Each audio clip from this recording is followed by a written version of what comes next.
Hello guys, welcome to our channel. Today I am going to show you how to make Facebook post shareable. Okay, so let's get started. Then first of all, click on Facebook app. Okay, click on someone post. Okay, then tap on share icon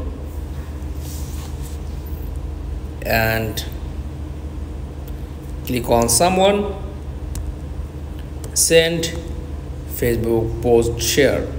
Okay, then try another way,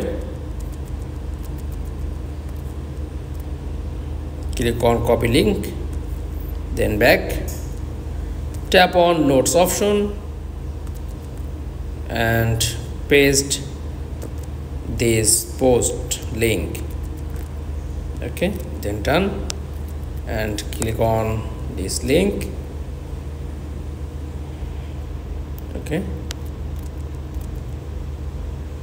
this post.